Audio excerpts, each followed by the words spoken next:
Hello everyone, good morning to all people in the Philippines and good night to all people here in Saudi Arabia. Tonight I'm gonna share to you about my life being an OFW. Kung bakit ako nandito ngayon sa Saudi Arabia at until now 7 years, 8 years nandito pa rin ako. Gusto ko rin pasalamatan yung agent ko. Siya yung tumulong sa akin na nakakapunta ako dito. Naghanap ako ng agent kasi kung wala kang agent, hindi ka naman makakapunta sa agency na direct. So, dapat may agent ka talaga. So, super thankful ako doon sa agent ko na mention ko na lang yung pangalan niya ay si Christine Silverio Hapinat. Siya po ay ang aking agent.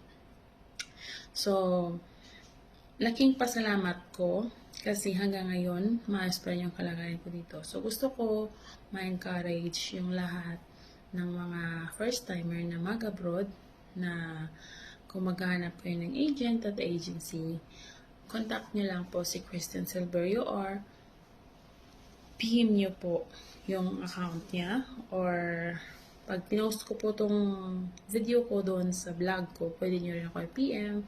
Meron din akong Facebook page. Like that. So, pwede nyo akong tanongin kung paano nyo makontak si Christina Silverio Hapinat. Sa totoo lang, hindi lang siya bastang agent ko. Naging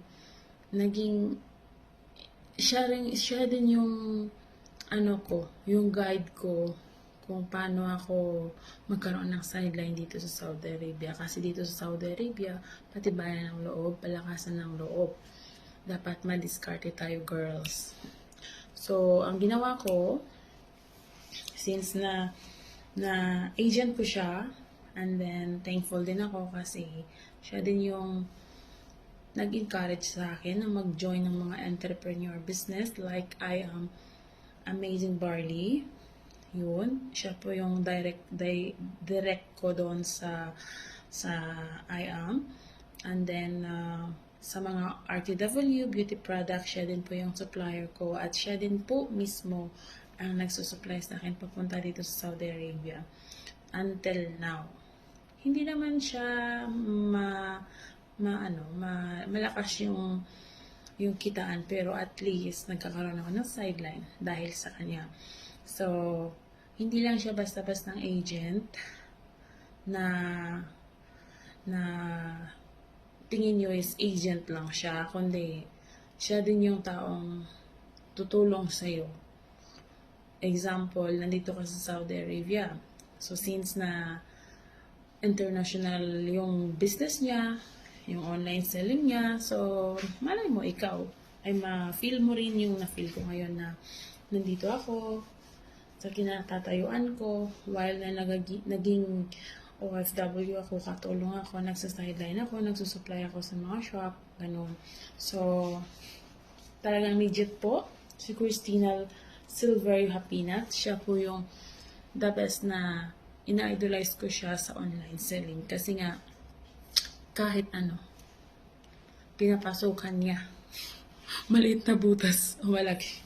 Basta guys, kung gusto nyo na agent na yung support pa rin sa inyo until matapos yung kontrata nyo na nakasubaybay sa inyo, contact nyo lang po si Christina or si Christine Silverio Hapinat, or you can contact me, message me, comment down in my blog, Nelisa's Life Vlogs, and I post this video to my Facebook page, so you can message me.